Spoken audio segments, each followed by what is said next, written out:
Hey, happy Thanksgiving Day 2013. Beautiful day here in San Francisco. Just beautiful. You can see why so many people come to California and never leave. Some of those crazy people move to the Rocky Mountains, and that's just the way. Oh, beautiful churches and architecture here. So this will be a little different, but I want to talk about demons and truth. So anyway, I was reading some calculations. A guy called Wilford Woodruff, and he calculated that for every living human being on Earth right now, actually he did this calculation back about 120 years ago, when there was 1 billion people on the Earth, he calculated there were 100 demons for every actual human being on Earth. And I used to kind of not believe in that, but the more I studied theology, and then I've talked to several people that see them and can even see them attached to people. One very spiritual young woman in particular, I remember she could see all kinds of demons attached to people, small ones, big ones, ones that individual wanted to have with them. And sometimes I can relate to that. You think of some of your pet bad habits or whatever, and the demons want to bring you down. So I do believe they're real. They are real. And 100 to 1's kind of rough. And I think if the more you have something important to do on the planet, I know everybody's important, everybody's individual, but through freedom of choice, a lot of people choose not to fulfill their mission. And I think in our prior life, and I do think prior life, and I think the DNA thing in us makes us feel the presence of all our ancestors, because their DNA literally is inside us. But I've seen about demons and truth. Uh-oh, here comes the wind. Stop it, demons. Forget you. Is that truth is truth, okay?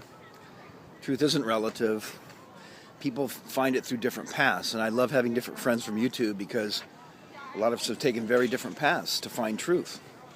And if you find out, for instance, that, eating certain foods is really good for you, that's a truth. It's universal truth. I understand about different diets and all that kind of thing, but for instance, avocados are good for you. And some people think, oh no, that's bad fat. Dadgummit, here comes the wind. So I'll finish this off. The bottom line is demons recognize truth. Remember in the Bible, Jesus approached the demons and they were like scared. Like, leave us alone, thou Son of God. They knew who he was. So demons know truth. And their mission is to bring down the good people. Is to bring down the light bearers, the real light bearers, not Luciferian false light bearers, the real true light bearers. So watch out for the demons.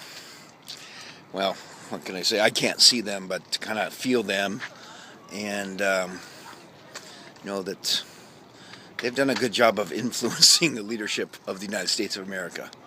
We just don't have the spirit of George Washington and Thomas Paine and those fantastic men leading our country right now. And fantastic men and women will rise again. They're extremely oppressed right now, but the day of freedom and liberation is coming. No doubt about it.